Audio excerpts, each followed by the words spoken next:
जैसे कि हमने लास्ट एपिसोड में देखा था, एक पर्सन विकर के ऊपर आता है और कहता है कि तुम इस मैडम से फाइट क्यों लेना चाहते हो। अगर तो तुम्हारा मैडम को किल करना ही गोल था तो तुम इस फॉरेस्ट को तो काफी देर का छोड़ चुके हो। तुम रिकार्नेट सिर्फ हुगो से रिवेंज लेने के लिए हुए थे। क्या तुम इस बात को भूल चुके हो? विकर उसे काफी हैरानगी से देखता है और कहता है ये तो सारी बातें मेरी मन की हैं, इसे कैसे मेरी सारी बातों का पता चला और ये पर्सन कौन है। हम देखते हैं ये वो पर्सन था जो विकर से कहता है कि मेरी एक ही डिजायर थी, वो थी हुगो से रिवेंज लेना। ये रिकार्नेशन से पहले का विकर है जिसे हुगो ने गुलिटन की सजा सुना के मार दिया था। जब से तुम इस फॉरेस्ट में आए हो तुम पहले से डल और तुम्हारी प्रोग्रेस पहले से काफी ज्यादा कम हो चुकी है। याद करो तुम हुगो से कितनी नफरत करते हो, उस फीलिंग को याद करो कैसे हुगो ने तुम्हें वजह जाने बगैर मार डाला था। क्या तुम रिकार्नेशन से पहले वाले विकर वैन बॉस्कर को भूल चुके हो, जिसे कैसी भी सिचुएशन हो लेकिन जो मिशन मास्टर ने दिया होता था उसे अपनी लाइफ से ज्यादा इम्पोर्टेंट रख के पूरा करना पड़ता था। और ये सब बातें जैसे ही तुम पैदा हुए थे तो तुम्हें सिखाई गई थी। इस बोझ की वजह से तुम हमेशा उसके सामने झुके रहते थे। विकर कहते हैं नहीं, मुझे वो रिकार्नेशन से पहले का विकर आज भी याद है। मुझे उस दिन उस पे यकीन आया जब उसने मेरी गर्दन को काट डाला। इतना कुछ करने के बाद भी कोई आपके साथ ऐसे कैसे कर सकता है? जब उसका मकसद पूरा नहीं हुआ तो उसने मेरे सर को काट डाला और मुझे वहीं फेंक दिया। रिकार्नेट होने का तुम्हारा मकसद हुगो को सेम वही फीलिंग देना था जो तुम भूल गए थे और मैं तुम्हें वही याद करवाने के लिए वापिस आया था। लेकिन जब मैं यहाँ पहुंचा तो मैंने देखा तुमने सारी चीजें मैस्ड अप कर दी हुई हैं। हुगो को खत्म करना और बास्कर विले को डिस्ट्रॉय करना यही एक रीजन है जिस वजह से तुम्हारी सोल एग्जिस्ट करती है। रिकार्नेशन के बाद विकर काफी हैरानगी से उसकी तरफ देखा है और उसकी गर्दन में जितनी भी जंजीरें थी जो पास्ट के डली हुई थी, वो कहता है हाँ बिल्कुल तुम ठीक कह रहे हो, यही एक रीजन है जिस वजह से मैं यहाँ आया हूँ। लेकिन मैंने अपनी पास्ट लाइफ में कभी भी हुगो के अगेंस्ट जाने का बिल्कुल नहीं सोचा। एक समय ऐसा आया था जिसमें मैंने सोचा था कि मैं अपने ग्रुप को छोड़ के यहाँ से चला जाऊं। जब मैंने वहाँ खड़े हुए इस बात को सोचा तो मुझे इस बात की बिल्कुल समझ नहीं आई और मेरा ग्रुप मेंबर्स आगे चल पड़े थे, लेकिन इतने में मैं भी उनके पीछे चल पड़ा। मैंने फिर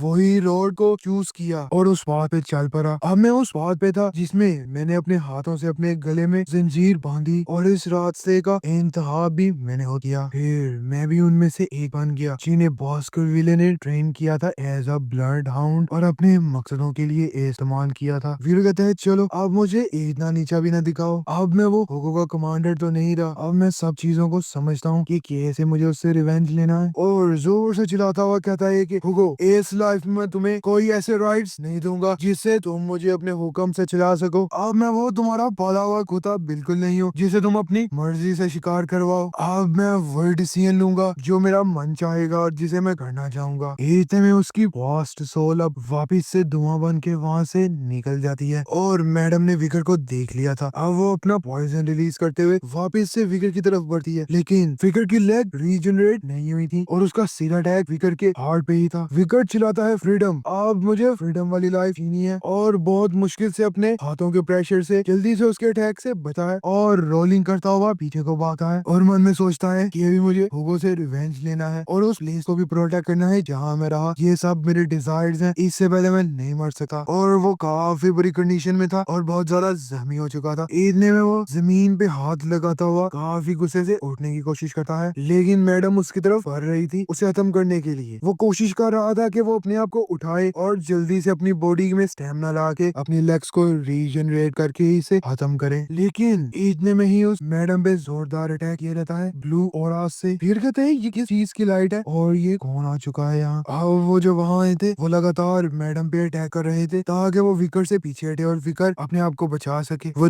जैसे ही उस तरफ देखता है तो वो काफी शौक हो जाता है। वो पहाड़ की दूसरी तरफ से इस मैडम पे लगातार अटैक कर रहे थे। ये तो एन और मैट्रियाज थी। ये कहती है स्पाइडर बास्टर्ड मेरे हस्बैंड को टच भी नहीं करना, यहाँ से पीछे हट जाओ नहीं तो हम तुम्हें मार ही डालेंगे। और विकर से कहती है कि विकर आपने बिल्कुल परेशान नहीं होना, हम आ गए हैं आपके साथ, इसे मिलकर फाइट करेंगे। और यहाँ सब ब्लैक वॉरियर्स भी पहुंच चुके थे और विकर के नारे लगाते हुए कहते हैं बी केयरफुल, आपने बिल्कुल भी परेशान नहीं होना कि आप अकेले हो, हम सब आपके भाई हैं और यहाँ मौजूद है, हम सब मिलकर इसे फाइट करेंगे चाहे हम मारे क्यों ना जाए तुम्हारे लिए। एन कहती है कि हमें इस फॉरेस्ट के हीरो के लिए उसकी मदद करनी होगी जिसे इस पे अटैक करो, चलो हमें इस पे अटैक करना पड़ेगा। और ये कहते साथ ही काफी ज्यादा लोग उस पे अटैक कर देते हैं जिससे मैडम बहुत ज्यादा गुस्सा होती है और दूसरी तरफ विकर की लेग्स रीजनरेट डिसोसिएट हो चुकी थी और अब वो भागता हुआ मैडम के ऊपर जा पहुंचता है और एन से कहता है मैंने तुम्हें मना भी किया था कि यहाँ बिल्कुल नहीं आना, लेकिन तुम फिर यहाँ क्यों आई? चलो अब तुम यहाँ आ ही गई है तो तुम्हारा शुक्रिया मुझे बचाने के लिए एन। और आगे बढ़ता है और मैडम पे जोरदार अटैक करता है उसके क्रैक पार्ट को तबाह करने के लिए, लेकिन उसके अटैक से उन क्रैक पार्ट पे जरा भी नहीं इफेक्ट पड़ता और विकर कहता है कि अब मुझे इसे कैसे डिस्ट्रॉय करना है। चलो मुझे फिर से ट्राई करना है और जितनी जल्दी मैं इसे खत्म कर पाऊंगा वो मेरे लिए एडवांटेज होगा। मैडम अपने आप को बचाने के लिए तेजी से वहाँ से भागती है। ये कहते हैं मैडम यहाँ से तेजी से भाग रही है तो विकर अपने आप को केयरफुली वहाँ रखना, नहीं तो वो तुम्हें टांगों के नीचे कुचल के खत्म कर डालेगी। एन कहती है आप में से कोई पीछे ना हटे, हमें इसका मुकाबला करना है। मैट्रिया खड़ी हुई सारे सीन को देख रही थी और हमें काफी ज्यादा सैड भी लग रही थी और कहती है कि मैंने कभी ख्वाब में भी नहीं सोचा था कि मैं इस मैडम का शिकार करूंगी, लेकिन इतना छोटा सा बच्चा इसके खिलाफ इसे लड़ पड़ा, लेकिन मैं इस ट्राइब की हेड होने के बावजूद भी इससे फाइट के लिए नहीं गई। देखो ये उससे कैसे फाइट कर रहा है। मुझे इससे डर को खत्म करने की टेक्निक सीखनी है। इतना ज्यादा हौसला और जिगरा ये कैसे लेके आते हैं। मैट्रियाज कहती है कि अब मुझे इसे लाजमी खत्म करना है, चाहे मेरी बॉडी खत्म क्यों ना हो जाए। मुझे अब ऐसा अटैक करना है जो विकर के लिए ऐसा औकात बनाए जिसे विकर उसे खत्म कर सके। अब वो सारी मैडम पे खतरनाक और अटैक कर देती जो एग्जैक्ट मैडम के ऊपर जाके हिट होता है, जिसे मैडम को इतना नुकसान तो नहीं होता लेकिन वो दर्द से काफी चिल्लाती है। अब विकर भी जल्दी से आगे भागता है और उस दर्द को बरकरार रखने के लिए सोचता है कि मुझे इस पे कैसे अटैक करना है। साथ ही वो अपनी फुली रेड पावर्स को एक्टिवेट करता है और फॉरिंग स्टेप्स को यूज करते हुए मैडम पे अटैक कर देता है, लेकिन उस अटैक से उसे फिर कुछ फर्क नहीं पड़ता। अब वो दी एंड्रेस पावर्स को यूज करता है और फिर से एक अटैक करता है। आपका अटैक इतना ज्यादा गुस्से में और स्ट्रांगली अटैक आके वो मैडम के अंदर घुस चुका था और अंदर जाते साथ ही वो फास्ट बास्केट वाली टेक्निक को यूज करता है। एन इस सीन को देख के शॉक हो जाती है और कहती है ओह देखो वो मैडम के अंदर जा चुका है। अब विकर सेकंड टेक्निक फिर साथ ही थर्ड टेक्निक और फोर्थ टेक्निक्स का यूज करता है, लेकिन एट द एंड अब फाइनल रिजल्ट्स के लिए वो फिफ्थ टेक्निक्स का यूज करता हुआ मैडम के अंदर के सारे ऑर्गन्स को चीर पाड़ के रख देता है। आप देख ही सकते हैं कि अब उसके मुंह से उस रैप्टर की गैस भी रिलीज हो रही थी। फिकर कहता है कि अब मेरे पास और समय नहीं है अपनी जंजीरों को तोड़ने का, अब ये मेरा फाइनल अटैक है जिससे या मैडम मरेगी या तो मैं अंदर ही मारा जाऊंगा इसके पॉइजन से। और कहता है कि अब मैं उस ब्लड हाउंड जैसी लाइफ तो नहीं जी सका। इतने में वो फाइनल अटैक करता हुआ उसकी आंख को काट देता है और इतने में उसकी बास्केट विले की सारी चेन्स टूट जाती हैं और सिक टेक्निक को यूज करते हुए फाइनल अटैक दे डालता है जिससे उसके सारे फैंग क्रैश हो जाते हैं और अब वो बाउंड्री लेस हो चुका था। जैसे ही वो सिक्स टेक्निक को यूज करता है तो मैडम की बॉडी से हर तरफ विकर के इलेक्ट्रिक शॉक्स नजर आ रहे थे। अब वो मैडम की आंखों को चीरता हुआ वहां से बाहर निकल आता है और इतनी ज्यादा स्ट्रॉन्ग पावर्स वहां से रिलीज होती हैं कि ये सब इस सीन को देख के शॉक हो जाते हैं। और एन कहती है विकर ये तो मैडम की आंख से बाहर निकला है। दूसरी तरफ मैडम कोलैप्स कर गई थी जहाँ ये सब इस सीन को देख के काफी ज्यादा शॉक होते हैं और विकर निकलते साथ ही जमीन पे गिर जाता है और बहुत ही ज्यादा बुरी कंडीशन में लग रहा था। मैडम का वो सारा पॉइजन अब विकर की बॉडी में फैल चुका था। विकर कहता है ये तो सारा मैडम की बॉडी का पॉइजन है, ये बहुत तेजी से मेरी बॉडी में फैल रहा है जिससे मेरा बचना बहुत ही ज्यादा मुश्किल हो चुका है। जल्दी से इस पॉइजन को वॉश करना पड़ेगा नहीं तो ये मेरी जान ले लेगा। और फिर विकर बेहोश हो जाता है, लेकिन उसकी बेल्ज़ेबब स्वॉर्ड अपनी हंटिंग के लिए बाहर निकल आती है और अब उस मैडम से सारी पावर्स को अटेन कर रही थी अपने में। फाइनली विकर को अब इस मैडम की पावर्स भी मिल चुकी थी। जैसे विकर के पास उन स्वैम्प इन मॉन्स्टर्स इस मैडम की पावर आ चुकी थी जिससे विकर की बेल्ज़ेबब इतनी ज्यादा स्ट्रॉन्ग हो चुकी थी कि अब वो दी एंड लेवल तक पहुंच चुकी थी और इन सब में सबसे ज्यादा स्ट्रॉन्ग पावर मैडम की थी। ये सब लोग विकर के पास खड़े हुए कह रहे थे कि ये पॉइजन है और ये काफी तेजी से फैल रहा है तो कोई भी इसके पास ना आए। जैसे विकर को थोड़ा सा होश आता है तो एन चिल्ला रही थी विकर जल्दी से उठो तुम नहीं मर सकते। फिर विकर कहता है एन। ये सब लोग उसकी तरफ काफी रौनकी से देखते हैं कि फाइनली से होश आ चुकी है। विकर अब होश में तो आ चुका था लेकिन वो काफी बुरी स्टेट में जा चुका था और कहता है एन तुम खामोश हो जाओ, तुम्हारी आवाज मुझे आराम करने नहीं दे रही। एन अब विकर को देख के काफी रोती है और कहती है विकर क्या अब तुम ठीक हो? मुझे तुम्हारे बारे में बहुत ज्यादा फिक्र हो रही है। और अब बेल्ज़ेबब भी कम्प्लीटली फुल हो चुकी थी और इस टाइम आप देख ही सकते हैं वो काफी स्ट्रॉन्ग पावर्स में थी। उसकी स्लॉट वॉल में मैडम ऑफ 8 लाख का डेडली पॉइजन आ चुका था। वापिस से सब लोग ट्राइब में आ चुके थे जहाँ ये काफी थक गए थे और खाना खा के आराम कर रहे थे। मैट्रियाज और ये यहाँ बैठ के इस मीट को एंजॉय कर रहे थे, लेकिन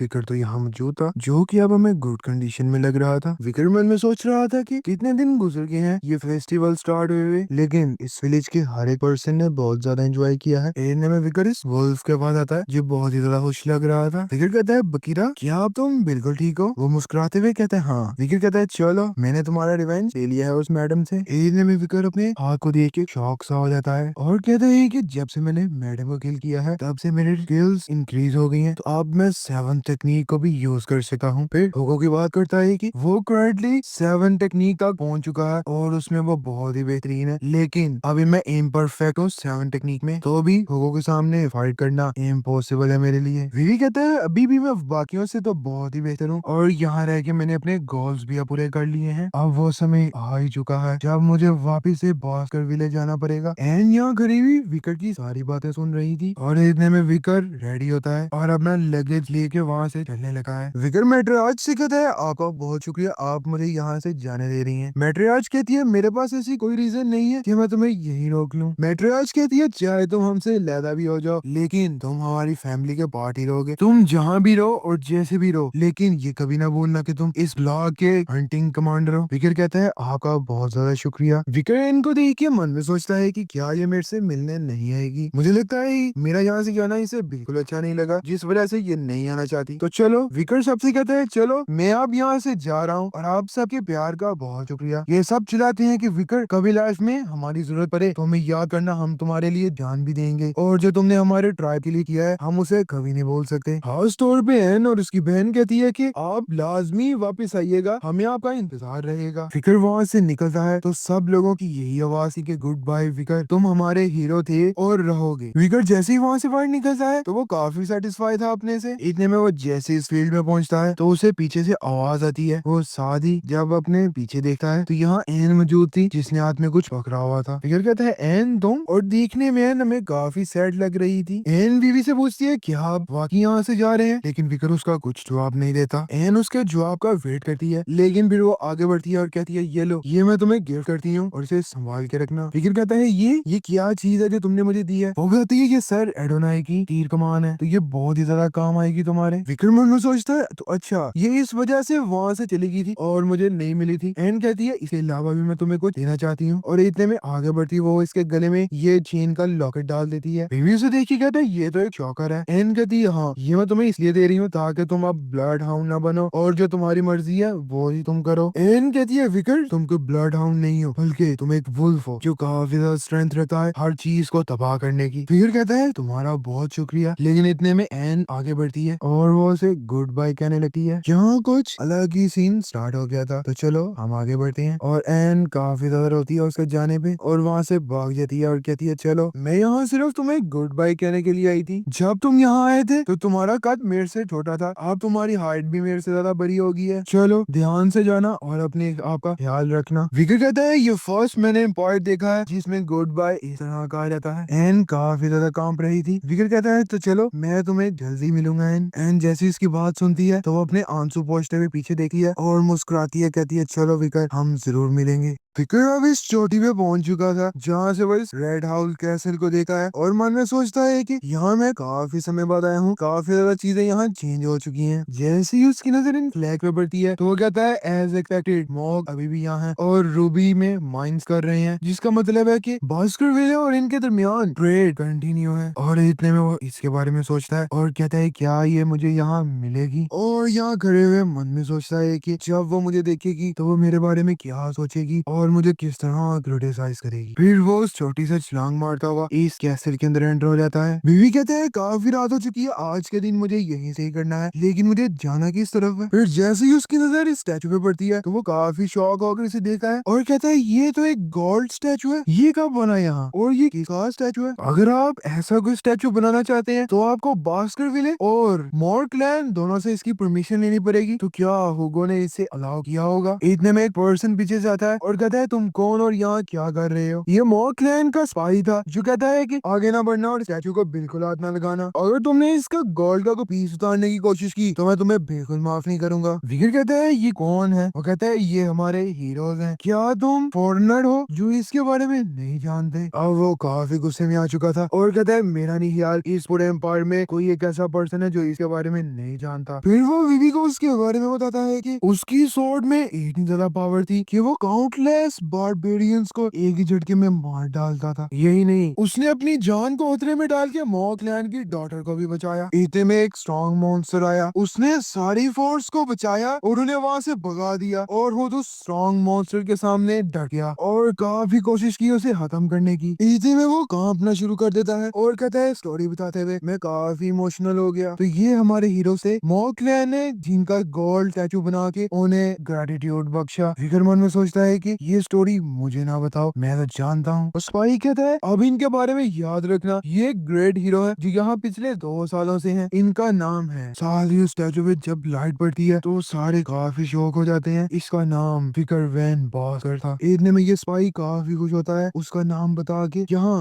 वीवी इसकी बात सुनकर शौक हो जाता है और कहता है मैं इसे जानता हूँ। अब वो इस केएसएल की तरफ आगे बढ़ता है और एक ड्रिंक ऑर्डर करता है। ये ट्रिपल एट्स में ये बात कर रही थी कि जब मैंने फर्स्ट टाइम सर विकर को देखा तो मैं अपना दिल वहीं दे बैठी थी। ये सौतेली कहती है नहीं, अगर आज वो होते तो वो लाजमी मुझे ही पसंद करते। ये इन तीनों से कहती है कि तुम्हारी इतनी औकात नहीं है कि तुम उनकी पर्सनालिटी सुन सको। वो सर विकर थे जो बहुत ही ज्यादा स्ट्रॉन्ग और क्यूट पर्सन थे। ये बताती है कि जब मैंने उन्हें फर्स्ट टाइम देखा तो मैंने उनसे काफी क्लोज होने की कोशिश की, लेकिन ये इतना भी आसान नहीं था। दूसरी सिस्टर कहती है हाँ, लेकिन हमने उससे काफी समय तक बात की, लेकिन जो तुम 3 बेवकूफ थे बॉस्कर विले से, उन्होंने बीच में इंटरफेयर किया जिस वजह से हमारा सारा काम खराब हो गया। लेकिन उनसे बात करने के बाद हमारी बॉडी की एग्जॉर्शन बिल्कुल खत्म हो गई। इतने में ये तीनों चिल्लाती हुई कहती है कि ये गोल्ड स्टैचू सर विकर की हाफ ब्यूटी को भी कंटेन नहीं कर सका। वीवी यहाँ बैठा हुआ इनकी बात सुन के मन में कहता है कि यहाँ तो सारा माहौल ही बदल चुका है। वीवी कहता है कि एडोल्फ मॉर्ग और बॉस्कर विले की क्लैन की तरफ से ये सारा क्रेडिट मुझे दिया जा रहा है, लेकिन एक तरफ ये सच भी है कि मैडम को खत्म मैंने किया है। वीवी कहता है 2 साल गुजर चुके हैं मुझे मिस हुए हुए। ओले बॉस्कर ने तो मॉर्ग क्लैन की धज्जियां उड़ा दी होंगी और काफी बार यहाँ चक्कर लगा के सीन्स क्रिएट करता होगा, जिस वजह से मॉर्ग क्लैन ने बॉस्कर विले को इनामात दिए होंगे उसके बदले में। फिर जाके हुगो कहीं आराम से बैठा होगा। चलो उसने एक ब्लड हाउंड को खोया था तो उसका इतना एंग्री होना तो बनता है, लेकिन मेरे बदले में वो इनामात लेके वो खामोश तो नहीं हुआ होगा। वो फिर से इनकी बात सुनता है तो ये फर्स्ट रिप्लेट कहती है अगर आज वो जिंदा होते तो वो लाजमी मेरे हस्बैंड होते। तो ये चिल्लाती हुई कहती है नहीं, आज अगर वो होते तो वो डेफिनेटली मैं उनका दिल जीत चुकी होती। वो कहती है चलो तुम फाइट ना करो, हम सब मिलकर ही उन्हें डेट कर रहे होते। इतने में ये बार वाला कहता है चलो तुम लोग आपस में क्यों लड़ रहे हो, वो खत्म हो चुके हैं, अब वो वापस नहीं आ सकते। इतने में विकर इसे पैसे देता हुआ मन में सोचता है कि मुझे अब यहाँ और नहीं बैठना इनकी फालतू बातें सुनने के लिए। और जैसे वहां से जाने लगता है तो इसकी नजर वीवी पे पड़ती है। तो ये काफी शौक हो गया उसे देखती है और चिल्लाती हुई कहती है हे यू, तुम मुझे काफी सस्पिशियस लग रहे हो, तो जल्दी से यहाँ आ जाओ। वो बार पर्सन कहता है कि सिस्टर बारबेरियंस तो अब हमसे काफी पीछे हो चुके हैं, तो ये एकदम आपको क्या हुआ, और लगता है आपने ज्यादा ही शराब पी ली है। वो कहती है तुम अपनी बकवास बंद रखो, मैं पहचान सकी हूँ कि कौन सस्पिशियस है और कौन पर्सन अपना है। वो फिर से विकर से कहती है जल्दी से मेरे पास आ जाओ, मैं ज्यादा इंतजार नहीं करूंगी, लेकिन विकर उसे इग्नोर कर देता है। अब वो काफी गुस्से में आ चुकी थी और कहती है कि तुम होते ही कौन हो मुझे इग्नोर करने वाले। फिर वो विकर पे अपना मैजिकल अटैक कर देती है, लेकिन आप तो विकर को जानते ही हैं। विकर एक डाइव मारता है जिससे वो इसके मैजिक को डिस्ट्रॉय कर देता है। जैसे ये सीन को देखती हैं तो ये एकदम शॉक हो जाती हैं और यहाँ ये ट्रिपल एट्स भी देते हैं कि ही इसके मैजिक से कैसे बच गया। और जैसे ही विकर जमीन पे पाँव रखता है तो वो सारी जमीन एकदम से कांपती है, लेकिन अब वो सब इकट्ठा हो चुके थे और विकर पे अपने अपने मैजिक से अटैक कर रहे थे। ये पर्सन कहता है कि तुम कौन हो, जल्दी से अपना हुड उतारो और हम सबको बताओ कि तुम कौन हो, नहीं तो यहाँ तुम्हारे लिए हम अजाब इकट्ठा कर देंगे। विकर अपना हुड उतारते हुए कहता है चलो आप जाके बॉस्कर विले को बता दो कि मैं वापस आ चुका हूँ। और जैसे ही अपना हुड उतारता है तो ये तीनों शॉक हो जाती हैं और एकदम ही सदमे में चली जाती हैं। वो विकर को कहती है कि तुम हॉट आई हो, इतने ज्यादा क्यूट। ये पर्सन शॉक हो जाता है और कहते हैं रुको, इसका चेहरा तो उस गोल्डन स्टैचू से मिलता है, इसके ब्राउन हेयर्स और रेड आईज। विकर काफी ज्यादा थका हुआ था और वो विकर से कहती है कि अब हमें ये ना बताना। ये तीनों तो उसे देखे पागल सी हो जाती हैं और इतनी जोर से चिल्लाती हैं सर विकर आप। जाए विकर से कहती है कि क्या आप फोर्ट्रेस पास के वीआईपी रूम में नहीं रुकोगे? विकी कहता है नहीं, अकोमोडेशन की फीस मैं जाया नहीं करना चाहता, तो मैं वापिस आ जाऊंगा। ये तीनों कहती है कि हमें यकीन था कि आप जिंदा ही होंगे, तो आपका शुक्रिया, और आपने सबसे पहले मुझे देखा है। वो कहती है नहीं, आपने सबसे पहले मुझे देखा है। तो इस तरह ये फाइट करने लगते हैं। वो तीनों कहती है कि आपने जैसे कल रिक्वेस्ट की थी, तो हमने आउल के थ्रू न्यूज को फैला दिया है। विवी कहता है मैंने तुमसे कहा था सिर्फ भास्कर विलेज से कांटेक्ट करो। वो कहती है हमने सोचा ये ग्रेट न्यूज है, तो इसे फैलाना ही बेहतर है। विकर कहता है ये तीनों बहुत ही ज्यादा पागल हैं। ये कहती है क्या आप वाकई एस्कॉर्ट नहीं चाहते हमसे? वो कहता है नहीं, तुम लोग बिजी हो तो इट्स ओके। विकर कहता है चलो मैं इस बारे में सोचूंगा, लेकिन मैंने कैमस स्मोक को नहीं देखा अंदर, तो वो कैसी है? ये तीनों उसका नाम सुन के सैड हो जाती है और बताती है कि हाँ कैमस स्मोक ठीक है, अभी वो क्रॉस डोर ट्रेनिंग कर रही होंगी। इस टाइम वो एडोल फॉल में होंगी, जहाँ उन्होंने लाइट ऑफ करके अपनी सारा रिसर्च डार्क मैजिक में रिसर्च करने में लगाया होगा। विकर कहता है हॉल ऑफ डार्कनेस। विकर कहता है रिग्रेशन से पहले कैमस स्मोक का डार्क हेल से रिलेशन कुछ बेहतर तो नहीं था। विकर अब वहाँ से जाने लगता है और कहता है चलो इस बारे में फिर बात करेंगे, और इन तीनों से कहता है कि कैमस स्मोक से कहना उस हॉल ऑफ डार्कनेस को छोड़ दे, और जब उसे समय मिले तो मैं उससे मिलना चाहता हूँ, तो मेरे पास आ जाए। और ये कह के वहाँ से चले जाता है। और ये तीनों पीछे कर भी सोचती है कि क्या हमसे ये सिर्फ यही कहने आया था, हमने इसे 2 साल बाद देखा तो इसने फिर भी कैमस की ही बात क्यों की? ये वो ऑल था जिसने विकर के वापस आने की न्यूज सारे एम्पायर में तेजी से फैला दी थी। जैसे ही चीजू इस न्यूज को पढ़ता है तो उसके खुशी के आंसू ही नहीं रुकते, और यहाँ ये लेडी भी इस मैसेज को पढ़ के बहुत ही ज्यादा खुश होती है। हुगो यहाँ बैठा हुआ अपनी कुछ रिसर्च कर रहा था और काफी सैड लग रहा था, जैसे कि उसे अभी तक ये न्यूज बिल्कुल भी नहीं मिली। अब बारी उस समय की थी जिसका हम वेट कर रहे थे। फाइनली ये आउल अब कैमस स्मोक तक पहुंच चुका था। वो इस आउल को देख के काफी शौक लग रही थी। इतने में एक पर्सन चलाता हुआ हाउल की तरफ आता है और कहता है कि पैट्रियार्च, और जैसे वो इन्हें न्यूज सुनाता है तो ये काफी ज्यादा शौक हो जाते हैं, लेकिन सबसे इवल रिएक्शन हुगो के थे, और वो कहता है कि ये तुम क्या कह रहे हो, क्या ये सच है? और फिर हम वीवी को देखते हैं जो हमें कुछ कंफ्यूज सा लग रहा था। इतने में वो एक डीप सी ब्रेथ लेता है और वापस से अपनी फॉर्म में आता है। ये अब विकर वैन भास्कर था, जो कि अपनी सल्तनत में अब वापस लौट आया था। चीचू कहता है लास्ट टाइम आप विंडो से अंदर एंटर हुए थे, लेकिन इस दफा आपका बहुत शुक्रिया कि आपने फ्रंट डोर यूज किया है। चीफ सेक्रेटरी वीवी अंडरडॉग का चीफ सेक्रेटरी था। वीवी कहता है इस ऑफिस के मैनेजर का क्या बना, और इतने में वो विंडो से नीचे देखा है तो कहता है ये सब लोग बाहर क्यों इकट्ठा हुए हैं? चीचू बताता है कि आपके वापिस आने की खबर पूरे एम्पायर में फैल चुकी है, तो ये सब लोग आपका वेलकम करने के लिए आए हैं। विकेट कहता है अभी मैं बहुत ज्यादा थका हुआ हूँ, तो इनसे बाद में मिलूंगा। इतने में पॉमी लेन डोर खोलते हुए कहती है डैड, और विकर को देख के बहुत ज्यादा खुश हो जाती है और बाकी भी विकर के पास आती है। विकर कहता है नॉट डैड, मैं अंकल हूँ। कहती है अंकल मैं आपके लिए कुछ लेके आई हूँ। विकर जैसे ही देखता है तो वो मुस्कुराता हुआ कहता है ये तो एक माउस है। वो कहती है हाँ ये मर चुका है, लेकिन अभी भी ये कितना प्यारा लग रहा है, आप इसे हाथ ना लगाइएगा। विकर कहता है ठीक है ठीक है। बीवी कहता है चीचू अंडरडॉग के जो इश्यूज चल रहे थे क्या वो रिजॉल्व हो चुके हैं? चीचू कहता है आपका बहुत ज्यादा शुक्रिया, लास्ट टाइम आपने जो सैंडीवीड के बारे में बताया था उसने बहुत अच्छा काम किया है और अब सारे इशू रिजॉल्व हो चुके हैं, लेकिन सिर्फ एक मसला बचा है जिसपे सैंडीवीड भी क्लूज को फाइंड नहीं कर सकी। विवी शॉक हो गया कहता है वो कौन सा मसला है? चीचू ये रिपोर्ट रखते हुए विवी के सामने कहता है लगातार गुफा में से एक के बाद एक बच्चा गायब हो रहा है। इस केस का क्लू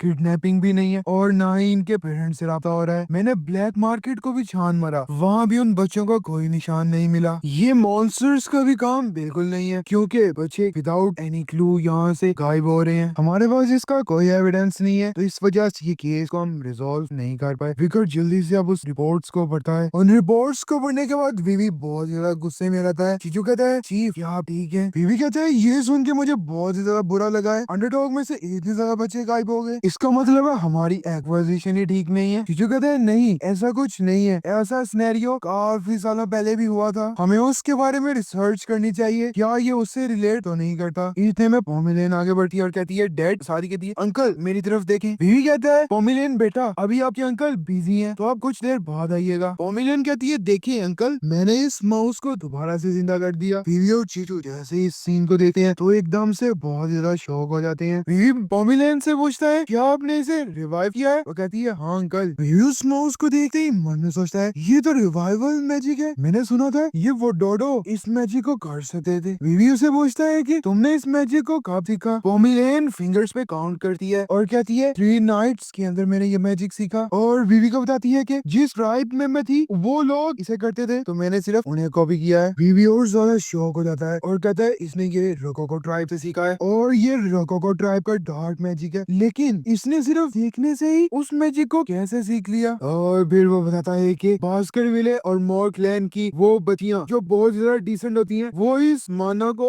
8 साल की उम्र में फेस करती हैं, लेकिन पोमीरेन तो सिर्फ अभी 5 साल की भी नहीं हुई, तो इसने इस नदरवर्ल्ड माना को कैसे एनहेंस किया। विवी कहता है ये magical genius blood line Baskerville की है, लेकिन ये तो ब्लैक मैजिक में भी जीनियस है। जब हुगो इस बात को सुनेगा तो वो क्या सोचेगा, ब्लैक मैजिक और बास्करविले ब्लड लाइन मिल चुके हैं, अब ये मौत से कम तो नहीं है। विवी कहता है जब इसे हुगो देखेगा तो वो तो पागल ही हो जाएगा, लेकिन अभी मुझे इससे हुगो से बिल्कुल नहीं मिलवाना। इतने में वो आउल अब चीचू की तरफ आ रहा था, वो एक मैसेज लेके आया था। चीचू जैसे ही उसे देखता है तो वो शॉक सा हो जाता है। चीचू कहता है चीफ एक बहुत ही बड़ा मसला हो गया है। बीवी कहता है आप क्या हुआ। चीचू कहता है ये लेटर मेन हाउस से आया है, पेट्रियार्क चाहते हैं। ये कहता हुआ वो शॉक हो जाता है। इतने में बाहर एक गाड़ी आती है, साथ ही एक पर्सन उसमें से उतरता है। वो पर्सन हुगो था जो अब अंडरडॉग सिटी में आ चुका था। इतने में एक टेबल लगती है जिसके ऊपर ये 2 कप चाय रखे जाते हैं, लेकिन चीचू हमें काफी ज्यादा कंफ्यूज लग रहा था। इसे तो आप जानते ही होंगे जिन्होंने स्टार्टिंग से इस एपिसोड को देखा है। ये था बैरेमोर, यहाँ विकर मौजूद था और उसकी ऑपोजिट उसके डैड हुगो लेबास्कर थे। वो कहता है तो क्या तुम वापिस आ चुके हो। वो कहते हैं हाँ मैं वापिस आ चुका हूँ। चीचू मन में सोचता है कि चलो इन्होंने एक दूसरे से बात होगी। फिर मन में सोचता है हुगो तो एकदम यहाँ आ गया, पोमीलेन साथ वाले कमरे में है, उम्मीद करता हूँ कि कुछ गड़बड़ नहीं होगी। वो कहता है तो चलो मुझे बताओ तुम कैसे और इतने समय तुमने क्या किया। बीवी कहता है सैलाब के दौरान मैं बारबेरियंस के साथ रहा, जहाँ मैंने अपनी इंजरीज को रिकवर करने पे फोकस किया। बारबेरियंस के साथ मैं फ्रेंडली रहा ताकि मैं उन ट्राइब्स के बारे में जान सकूं और फिर उन्हें अपने जाल में फंसा सकूं। वो कहता है तो चलो बताओ तुम उन्हें कैसे अपने जाल में लाओगे। बीवी कहता है मैं एम्पायर्स के गुड्स को उनके आगे सेल करूंगा ताकि मैं उन ट्राइब्स को अपने कब्जे में कर सकूं। बीवी बताता है कि मैं उन्हें cheap glass, bed, bowls, craft, vegetables और ऐसी वैल्यूएबल चीजें दूंगा और इसकी मदद से मैं उन्हें अपने कंट्रोल में ला सकता हूँ। वो कहता है ये तो हम उनके साथ ट्रेड कर रहे हैं बजाय उन्हें अपने काबू में लाने के लिए। बीवी कहते हैं नहीं यही तो मेरा काम है, उन्हें इस जाल में फंसा के अपनी तरफ करना। इन गुड्स को देके हम उनसे मॉन्स्टर के एक्सटर्मिनेशन डिमांड करेंगे। वो कहता है तो तुम उन बारबेरियंस के मॉन्स्टर को तैयार करोगे और फिर उन मॉन्स्टर्स को जंग में यूज करोगे। हुगो क्रीपी से स्माइल देते हुए कहता है बहुत खूब, ये प्लान तो काफी ज्यादा जबरदस्त है। आखिर तुम बेटे किसके हो। विकर कहता है हाँ मैं इस सब का इंफ्रास्ट्रक्चर रेडी कर चुका हूँ। वो कहता है चलो मैं तुम पे ट्रस्ट करता हूँ, तुम जो भी करोगे बेहतर करोगे। चीचू उनकी बातें सुन के बहुत ज्यादा शौक था, ये क्या बात कर रहे हैं। और फिर हुगो मुस्कुराता है तो बैरेबोर मन में सोचता है कि चलो फाइनली हुगो भी मुस्कुराए। जब से विवी गुम हुआ था तो हुगो ने मुस्कुराना ही छोड़ दिया था। विवी मन में सोचता है कि मैं बारबेरियंस को बास्करविले फैमिली के हाथों मरने नहीं दे सकता। विवी बताता है कि बास्करविले के पर्सपेक्टिव में ब्लॉक्स ब्लडी मॉन्स्टर्स को यूज करते हैं अगेंस्ट उनके, असल में ऐसा कुछ नहीं था, वो एक वेनिश मॉन्स्टर था जिसे मैं खत्म कर चुका हूँ। इतने में हुगो कहता है रुको मेरी एक शर्त है। विवी उसकी बात सुन के शॉक हो जाता है कि अब ये क्या कहने वाला है। इतने में हुगो की चाय उबाले मारना शुरू कर देती है। अब वो बहुत ही ज्यादा गुस्से में आ चुका था और कहता है कि रोकोको ट्राइब से तुम कोई ट्रेड नहीं करोगे, चाहे उनके पास जितने मर्जी बारबेरियंस एक्स्ट्रामेटेड हो। विकी कहता है हाँ मैंने इस बारे में पहले सोचा हुआ था। और विवी मन में सोचता है कि ठीक है मैं इसे रोकोको की तरफ नहीं जाने दूंगा और मैं बिल्कुल भी नहीं चाहता कि ये पोमीलेन से अभी मिले। हुगो कहता है मैं अपने बेटे को काफी समय बाद मिल रहा हूँ और मिलते साथ ही हमने उन अनप्लेजेंट बारबेरियंस के मैटर पे बात करना शुरू की। बेटे तुम उन सब बातों को छोड़ो और अपने आप को इतना भी आगे ना करो, इजी होके हर चीज को हैंडल करो। लास्ट टाइम भी तुमने मॉर्ग्स की बेटी को बचाने के लिए अपने आप की कुर्बानी दी जिस वजह से उन मॉर्ग्स को काफी ज्यादा बेनिफिट मिले।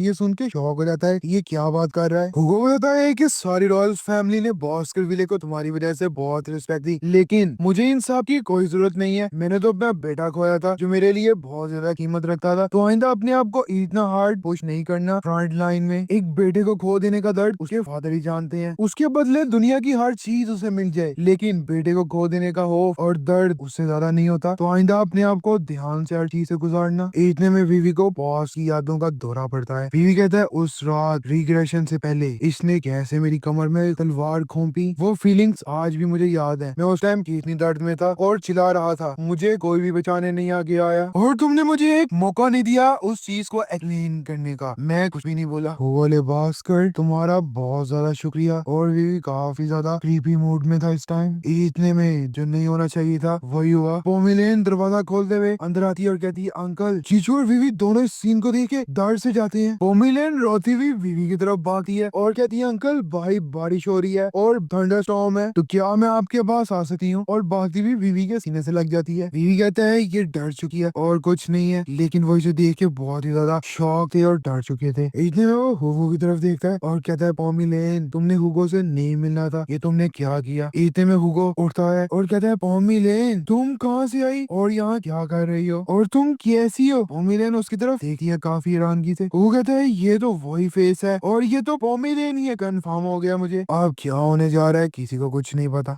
भास्कर विले फैमिली का iron blooded master rock empire की उन 7 फैमिलीज में से हुगो ले भास्कर, जिसने बारबेरियंस को अपने एम्पायर से दूर भगाया और अनगिनत मॉन्स्टर्स को मर्डर किया। वो एक बार जब डिसीजन ले लेता था तो कभी भी नहीं उससे पीछे हटता था और उसे आयरन ब्लड मैन भी कहा जाता था। लेकिन इस समय हुगो के इमोशंस उसे काफी ज्यादा कमजोर बना रहे थे और वह देखते हुए कहता है ये चेहरा पोमिरेन का है। वो चिल्लाती है कि अंकल मैं बहुत ज्यादा डर रही हूँ। जैसे ही वो उसका नाम लेता है तो वो आंखें खोलती हुई हुगो की तरफ देखती है। बीवी कहता है प्लीज फादर खामोश हो जाए। इतने में पोमिलेन रोती हुई कहती है अंकल प्लीज मुझे इस पर्सन से बचा लें, ये मुझे काफी ज्यादा डरा रहा है। विकेट कहता है इस बच्ची को मैं यहाँ लेके आया, इसकी रेड आइज और हेयर से मुझे भी ऐसे लगा था कि ये हमारे एम्पायर में से है, लेकिन ये बॉर्डर पे रहने वाले किसी एक ट्राइब में से है, तो मुझे नहीं लगता कि ये हमारी फैमिली का मेंबर हो सकती है। वो उसकी बात सुन के बहुत ज्यादा शॉक हो जाता है और इतने में उसका चेहरा उतर आता है। वो कहता है ठीक है, ऐसे लगता है कि मुझे देखने में मिस्टेक हुई है और अगर ये पेनीलोप होती तो वो इतनी बड़ी कैसे हो सकती है, तो ये वो नहीं है। वो कहता है अब मैं बहुत ज्यादा थक चुका हूँ तो अब मैं वापस से जा रहा हूँ। विकेट कहता है चले अब सेफली वापस पहुंचे और मन में सोचता है कि हुगो जो स्वॉर्ड मास्टर है वो किस तरह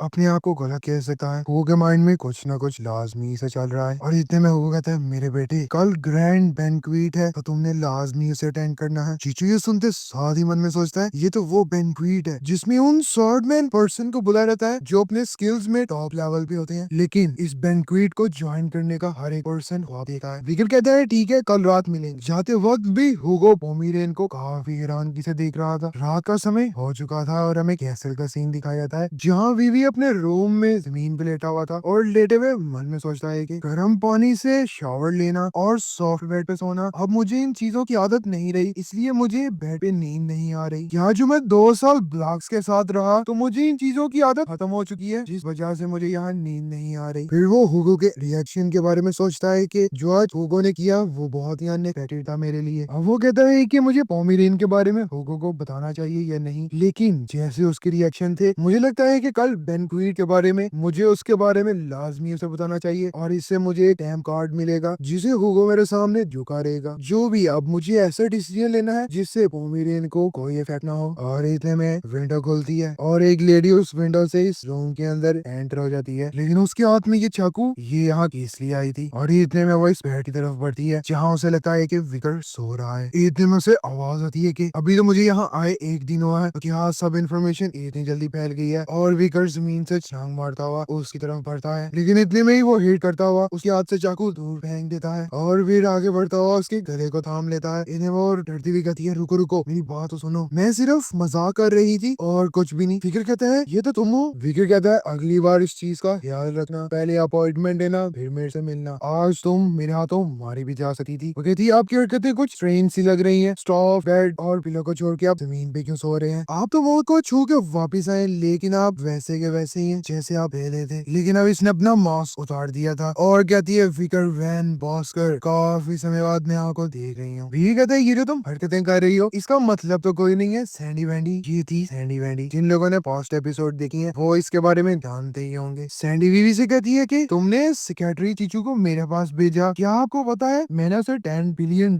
नहीं लिए। बीवी कहता है हाँ तुम्हें अमीर होने से ज्यादा ट्रस्ट बिल्ड करना अच्छा लगता है, लेकिन तुम्हारे लिए तो ये काम बेकार हो चुका है। वो पैसे मैंने वापस से अपने अकाउंट में डलवा लिए। वो कहती है आपके कहने का क्या मतलब है? फाइनेंशियल प्लानर होने की वजह से मैं सिर्फ कमीशन चार्ज करती हूँ और वैसे भी वो पैसे आपने मेरे लिए नहीं पोमिलेन के लिए भेजे थे। विकेट कहता है हाँ उसे बचाने के के लिए मैंने गार्ड्स भी तो असाइन किए थे। कहती है जो भी है जो मैं कर सकती हूँ क्या वो गार्ड कर सकती है। वीवी कहता है चलो अभी के लिए इन सब बातों को पीछे करो, जो इन्फॉर्मेशन लाने के लिए मैंने तुम्हें कहा था उसके बारे में बताओ क्या बना उसका। वो कहती है मैं वो इन्फॉर्मेशन ले आई हूँ, और इतने में इस लेटर को निकालते हुए कहती है ये ले। वीवी से देख के शॉक हो जाता है और कहता है 2 साल में तुम काफी बदल चुकी हो, नेक्स्ट टाइम रिपोर्ट्स को फोल्डर में रख के देना। वीवी कहता है जैसे मैंने तुम्हारे साथ प्रॉमिस किया था कि मैं नेटिव ट्रेड में तुम्हें अपने साथ रखूंगा तो वो मैं पूरा करूंगा। वो कहती है क्या आपसे मैं आपको बॉस कह सकती हूँ। वीवी उस लेटर को निकालते साथ मन में सोचता है कि ये इन्फॉर्मेशन उन सब पीपल्स के बारे में है जो कल के बैंक्वेट को अटेंड कर रहे हैं। सबसे पहला लेटर ही गोगोले वास्कर का होता है जिसके अंदर उसकी सारी इन्फॉर्मेशन लिखी थी। वीवी कहता है इसकी इन्फॉर्मेशन पढ़ने की मुझे एसएच कोई जरूरत तो नहीं है, लेकिन जैसे ही उसकी नजर इस पे पड़ती है तो काफी शौक हो जाता है और कहता है क्या ये भी कर की बैंक्वेट को अटेंड कर रहा है। ये था बोस्टन ले वास्कर जो पिटबुल नाइट्स का कमांडर था। इसे आपने पहले देखा ही होगा। ये ग्रेट डेन ले वास्कर विले था जो मस्टिफ का कमांडर था। वीवी कहता है डेन तो हाउस के इंटरनल इवेंट्स को अटेंड नहीं कर सका तो फिर ये क्यों आ रहा है। सैंडी कहती है तो क्या ये उस पर्सन से नहीं मिल सका जो मौ के मुंह से वापिस आया है, और हो सकता है कि ये तुम्हें बॉर्डर पे लेके जाने के लिए आया हो। वीवी कहता है कल की पार्टी तो बहुत ही ज्यादा एग्जॉस्टेड होने वाली है। फिर आता है और इसलिए वास्कर जो लॉयर हाउस का मेंबर था। विकर कहता है तो क्या ये भी आ रहा है। सैंडी कहती है हाँ ये हुगो का एल्डर सन है जो सेम टू सेम हुगो की ही कॉपी है, और इसका स्वॉर्डमैनशिप लेवल भी 7 काउंट्स तक पहुंच चुका है। जो लेवल हुगो का है सेम लेवल इसका भी वही है। वीवी को रिग्रेशन से पहले की स्टोरी याद आती है। वीवी कहता है और इसको मैंने काफी बार देखा है लेकिन दूर से। वीवी कहता है ये तो बहुत ही खतरनाक पर्सन है, ये किसी से भी नहीं मिलता और अपने भाइयों को ही अकेला छोड़ के मुश्किल में निकल जाता है। वो कहती है हाँ इस टाइम भास्कर विले में हुगो के बाद सबसे ज्यादा स्ट्रॉन्ग यही है, और वीवी आप बताएं क्या आप इतने स्ट्रॉन्ग हैं। वीवी कहता है मेरी एबिलिटीज का कंपैरिजन इनके साथ कभी भी नहीं हो सका। और फिर विकर इसकी इन्फॉर्मेशन पढ़ता है और कहता है ये पर्सन मैंने सुना है ये मिडिल आइसोलेशन ट्रेनिंग का हेड है, लेकिन ये क्यों ग्रैंड बैंक्वेट में आ रहा है। इसका नाम स्टेले भास्कर विले था। वीवी कहते हैं ये बेचारा अपने एल्डर ब्रदर से तो वीक है लेकिन इसकी पर्सनैलिटी भास्कर विलो जैसी बिल्कुल नहीं है। ये बहुत ही जेंटल और एक काइंड पर्सन है, लेकिन सिर्फ कमजोर होने की वजह से हुगो इसे बहुत इंसल्ट करता था और फिर इसने अपनी जान लेने की कोशिश की क्योंकि सब इसे बुरा समझते थे, लेकिन ये बच गया और अपने वीक होने पे बहुत ही ज्यादा रोया। वी कहता है ये एक पर्सन है भास्कर विले फैमिली में जिसकी मैं बहुत रिस्पेक्ट करता हूँ। मैं कोशिश करूंगा कि खाली से लाजमी मुलाकात हो। जैसे ही वो नेक्स्ट पर्सन को देखता है तो एकदम खामोश हो जाता है और साथ ही वो पेपर दौड़ पे यहाँ फेंकता है और कहता है क्या कल ये भी आ रहा है। सैंडी कहती है मैंने बहुत ही मुश्किलों से ये इन्फॉर्मेशन कलेक्ट की है, लेकिन आप इतने ब्रीफली ने क्यों इन्वेस्टिगेट कर रहे हैं। विकर कहता है क्योंकि इन लोगों को मैं बहुत ही अच्छे से जानता हूँ। वीवी कहता है कल की ग्रैंड बैंक्वेट में बहुत सारी इंटरेस्टिंग चीजें होंगी जिसे हर पर्सन देख के शौक सा हो जाएगा। और इतने में विकर वैन भास्कर तैयार होकर हॉल की तरफ बढ़ता है। अब आप देख ही सकते हैं विकर उस हॉल के बाहर पहुंच ही चुका था। इतने वो डोर ओपन करता हुआ अंदर एंटर होता है। जैसे वो ने देखा है तो वो हर एक पर्सन को एनालाइज करता है। हर पर्सन इसे देख के काफी शौक था और इतने में इन्हें बताया जाता है ये विकर वैन भास्कर है जिन्हें पैट्रियार्च के हुक्म पे ग्रैंड बैंक्वेट में आने का ऑर्डर था। हर एक पर्सन उसे शौक होकर देखा है। ये नाइट्स काफी शौक थे और खुश थे इसे मिलके। विकर कहता है आप लोगों का शुक्रिया जिसने मुझे यहाँ इनवाइट किया। वो कहता है अंदर आ जाओ मेरे बेटे और अपनी सीट पे बैठ जाओ। और इतने में डिनर कॉल दिया जाता है। हर एक पर्सन अपने मील को एंजॉय कर रहा था। ये सर्वेंट यहाँ करे हुए हुक्म का इंतजार कर रहे थे क्योंकि ये ग्रैंड बैंक्वेट थी। बॉस्टन कहता है ऐसे नहीं लगता ये मीट जला हुआ है। वो कहता है बॉस्टन क्या तुम्हें ये मीट पसंद नहीं आया। कहते हैं नहीं ब्रदर मेरा ये मतलब नहीं था, मैं अपने साथ बैठे हुए पर्सन के बारे में बात कर रहा हूँ। डीन कहता है क्या तुम्हें इससे कोई मसला हो रहा है। वो कहता है नहीं मैं बस इसलिए कह रहा था तुम्हारा मीट अंडर कुक है, ये तुम्हारी सेहत के लिए बिल्कुल ठीक नहीं है। मैं नहीं चाहता इसकी असरात मेरे लवली नेफ्यू पे पड़े। वो कहता है मैं भी इस बारे में जानता हूँ। विकर मेरा भी नेफ्यू है, मैं भी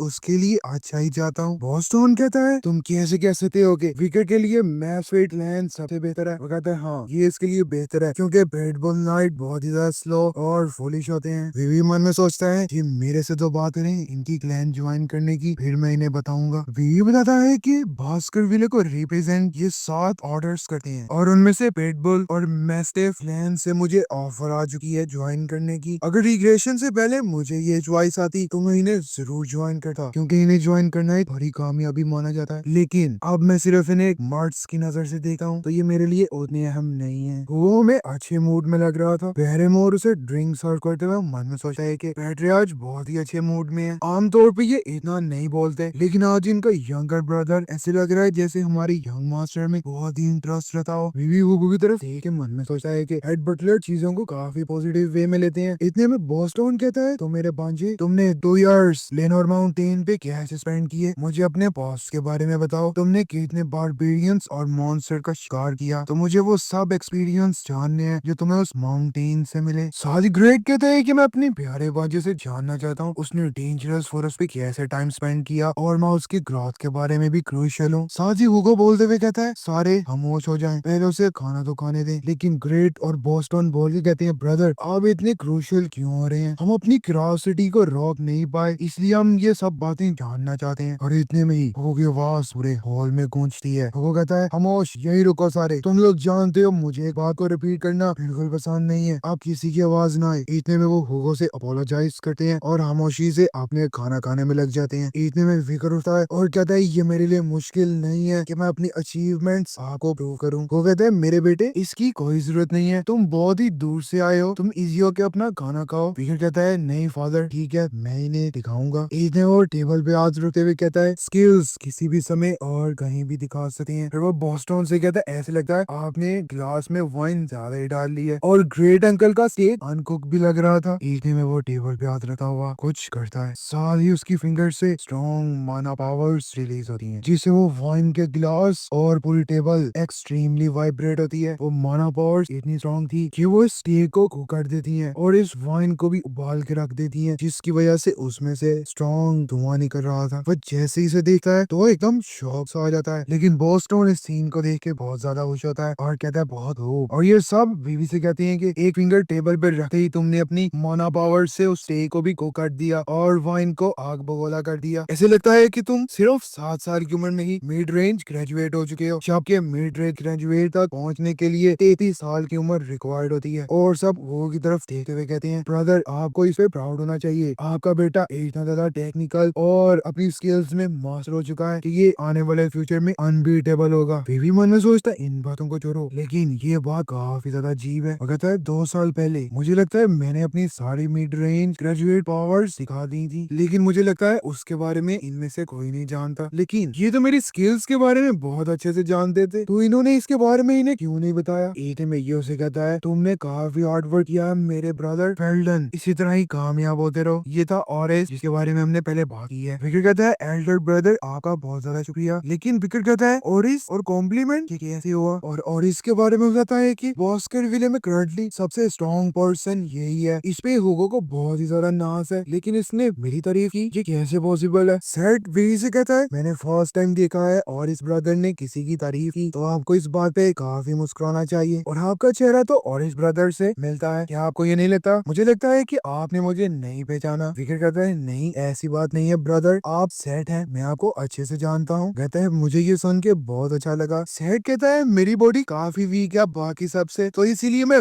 मेडिकल विंग नहीं तो आइसोलेशन ट्रेनिंग हॉल में होता हूँ। मेरा ट्रेनिंग हॉल अंडरडॉग सिटी के बिल्कुल पास है, जहाँ के आप डिप्टी काउंसलर हैं। मैंने सोचा था कि मैं आपसे मिलने के लिए आऊंगा और आपसे फॉरेस्ट के एक्सपीरियंस के बारे में जानूंगा। फिक्र कहता है, इसकी बात सुन के ऐसे लगा है जैसे न ये बदला है और न इसके लिए बॉस का विले बदला है। और फिर बॉस का सीन देखते हैं। रिग्रेशन से पहले फिकर सेट की टीम के अंदर काम करता था, जहाँ एक दूसरे के साथ होते थे। ये भी था, ये वाहिद वो पर्सन था जो ब्लडहाउंड को बहुत ही ज्यादा कंफर्ट में रखता था और उनका बहुत ख्याल रखता था, जिस वजह से हर एक पर्सन इसकी बहुत ज्यादा रिस्पेक्ट करता था। फिकर बताया, एक दफा मैंने गलती की जिस वजह से ओपोनेंट्स मुझे मारने ही वाले थे। इतने में ये आगे बढ़ा और अपनी जान को दांव पे लगाता हुआ इसने मुझे एंड तक बचाया। सेट कहता है, विकर मैं तुम्हारा बहुत ख्याल रखूंगा और तुम बहुत ही अच्छी हो। विकर कहता है, ये वाहिद वो पर्सन था जिससे मैं बैंक्वेट पे लाजमी मिलना चाहता था, लेकिन इतने में भी एकदम ख्यालों में चले जाता है। साथ ही वो अपनी एवल आइज ऑन करता है और कहता है, आज भी वो डिस्टिंग्विश स्टैंड यहाँ मौजूद है, वो बहुत ही ज्यादा खतरनाक स्टैंड है, उसके बारे में सिर्फ मैं ही जानता हूँ। और डीमंस का स्टैंड है, वो डीमंस की तरफ से यहाँ भेजा गया स्टैंड है जो बहुत ही ज्यादा खतरनाक है। हमारे में डीमन छुपा हुआ है जिसके बारे में कोई नहीं जानता, लेकिन वो इसी टेबल में मौजूद है। विकर इतने में उसे ढूंढने में लग जाता है। वो पहले इन तीनों की तरफ देखा है, फिर अपने दोनों ब्रदर्स की तरफ, फिर इसकी तरफ। उसकी नजर हुगो पे पड़ती है और वो कहता है, नहीं ये भी नहीं है। फिर वो बैरेमोर को देखा है और ग्रेट को देखता है और कहता है नहीं। इतने में आंखें भर करके एग्जाम करता है सारी वो स्ट्रांगली और से जब अपनी आंखें खोलता है तो उसकी सीधी नजर इस पे पड़ती है। इसके हाथ में वाइन का गिलास था। ये था वो पर्सन जो डीमंस का स्टैच था। वो विकर से कहता है क्या विकर, अगर आपको किसी चीज की जरूरत है तो आप मुझे बता सकते हैं।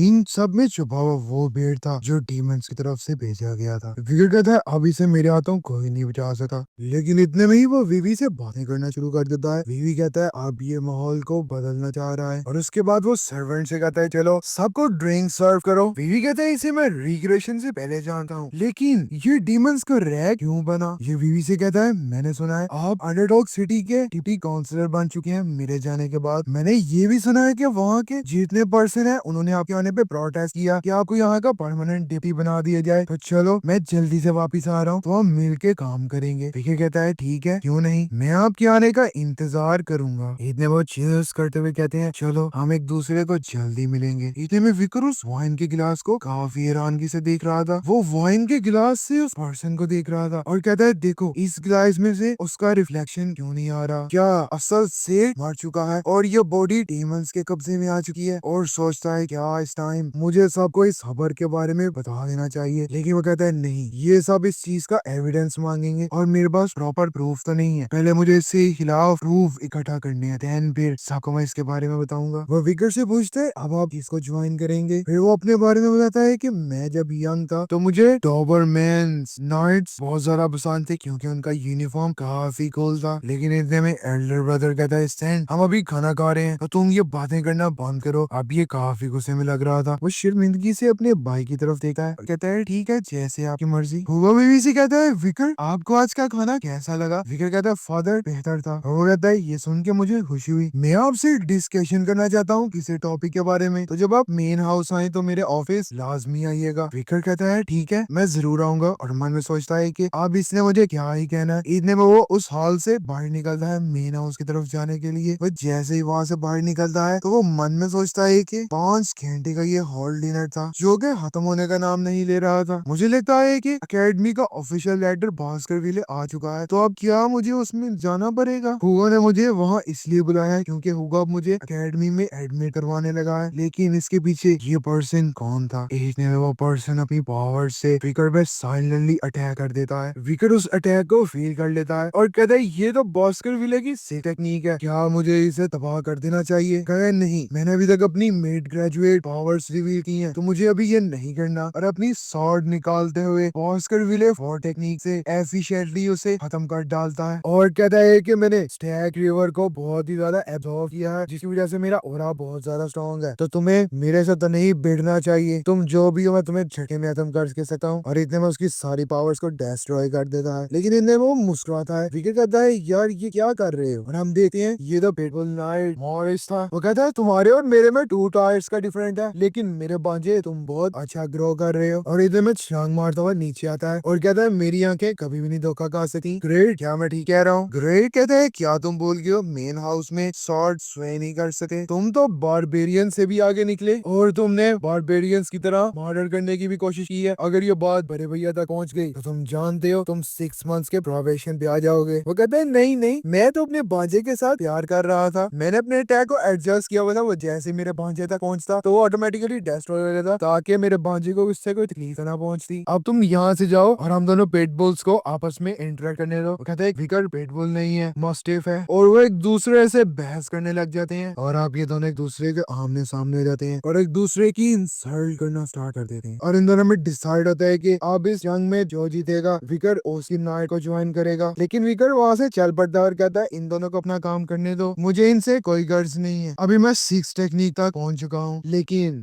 मैं जानता हूँ कि कैसे 7 टेक्निक को यूज करना है। और अगर मैं स्टैक रिवर की ब्लेसिंग और उस डिमोनिक सॉर्ड बेल्ज़ेबब का यूज करूँ तो मैं कम से कम इन दोनों को एक झटके में हरा सकता हूँ। लेकिन अभी के लिए मुझे उन सब चीजों को छुपा के रखना है। वो जैसे ही आगे बढ़ता है तो वो इन्हें देख के शॉक हो जाता है और कहता है ये यहाँ क्या कर रहे हैं। ये तीनों फिकर के सामने करे थे। फिकर कहता है इस समय तुम यहाँ क्या कर रहे हो। लेकिन इतने में ही वो तीनों अपनी स्वॉर्ड निकाल लेते हैं। फिकर अब अपनी क्रेपी मोड में आ चुका था और कहता है क्या तुम लोग मेरी पावर्स के बारे में नहीं जानते। लेकिन साथ ही अनएक्सपेक्टेड सीन होता है। वो तीनों अपनी स्वॉर्ड फुट पे रखते हुए फिकर के सामने झुक जाते हैं। फिकर इन्हें देख के काफी शौक था और कहता है ये क्या चल रहा है। इतने में फिकर को याद आता है और वो मन में सोचता है ये तो गुलाम बनने का तरीका है। विकर बताता है कोई पर्सन अपनी स्वord निकालता हुआ अपने फुट पर आके आपके सामने झुक जाए तो इसका ये मतलब है कि वो अपनी लाइफ तुम्हारे हाथ में दे रहा है, फिर चाहे तुम उसका जो मर्जी करो। विकर कहता है तुम लोग क्या कर रहे हो? वो कहते हैं हम तुम्हारे एहसान का बदला चुकाना चाहते हैं, तो प्लीज हमें बदला चुकाने दो। और एचबी कहता है जब हम 9 साल के थे तो हमने तुम पे अटैक करके गलती की, फिर जब तुमने उसे साइबेरियस का शिकार किया हम उसके बारे में भी जानते हैं, और फिर जब तुमने उस ट्रोल को मारा तो हम तुम्हारे फैन हो गए। लेकिन लास्ट टाइम जब उस फॉरेस्ट में हम उस जायंट मॉन्स्टर से मिले और उस दिन हमें लगा कि हमारा आखिरी दिन होगा, लेकिन तुम आगे बढ़े और हमारी जिंदगियों को बचाया, और आज सिर्फ तुम्हारी वजह से हम तीनों यहाँ जिंदा हैं। उस दिन के बाद हमने सोचा कि जब भी तुम वापिस आए या तुम जिंदा बचे तो हम अपनी आने वाली जिंदगी तुम्हारे नाम कुर्बान कर देंगे, तो प्लीज हमारे मास्टर बनो और हम तुम्हारे ब्लड हाउंड बनेंगे। सारी जिंदगी जो तुम कहोगे हम वो करने के लिए तैयार हैं। फिकर उसकी बात सुन के बहुत ज्यादा शौक था। फिकर कहता है रिग्रेशन से पहले यही वो 3% थे जिन्होंने मेरी जान अजाब में डाली होती थी और हर टाइम मुझे अपना गुलाम बनाया होता था। लेकिन ये कहता हुआ विकर उनके पास से गुजर जाता है और कहता है उस फीलिंग्स को आज भी मैं याद करूं तो मुझे इनसे बहुत नफरत आती है। जैसे ही विकर गुजरता है तो ये बहुत ही ज्यादा सैड हो जाते हैं और कहते हैं लगता है विकर ने मैं ठुकरा दिया है। विकर कहता है मैं तुम्हें अपना गुलाम नहीं बनाना चाहता और मुझे ऐसी चीजें बिल्कुल पसंद नहीं है। जाते हुए विकर उन्हें कहता है चलो अब से हम साथ हैं, मैं फ्यूचर तक तुम्हारा साथ दूंगा, लेकिन इस बात को कभी भी डिस्क्लोज ना करना। क्या तुम मेरी बात समझ गए हो? वो कहते हैं हाँ हाँ हम आपकी बात समझ गए हैं। विकर को अब सैड्स के बारे में याद आ चुका था। वो कहता है मुझे लगता है सैड्स की बॉडी डेमंस ने छीन ली है, तो मुझे अब सैंडी को कह के इसके बारे में इन्वेस्टिगेट करवाना पड़ेगा। वो कहता है जो मर्जी हो, लेकिन मैं डीमंस को खत्म करते ही सांस लूंगा। लेकिन उससे पहले अब वो मेन हाउस के पास पहुंच ही चुका था। जैसे ही इंद्रा एंटर होता है तो बैरीमोर उसे देखकर शॉक हो जाता है और कहता है इस समय आप यहाँ हैरियत है, लेकिन लगता है बीवी ने हुगो से कुछ कहा है। वो कहता है उस बात को रिपीट करो। बीवी कहता है मिस रोसोना जो आपकी फर्स्ट वाइफ थी और मर चुकी हैं, उनमें से आपकी एक बेटी थी, क्या आप मुझे मिस पेनेलोप के बारे में बता सकती हैं? वो जैसे ही उसका नाम सुनता है तो वो काफी गुस्से में रहता है और कहता है तुम इस नाम के बारे में कैसे जानते हो? लेकिन विकर इस टाइम एवल मोड में था और विकर कहता है अब वो समय आ चुका है जब मैं हुगो से अपना बदला लेके रहूंगा।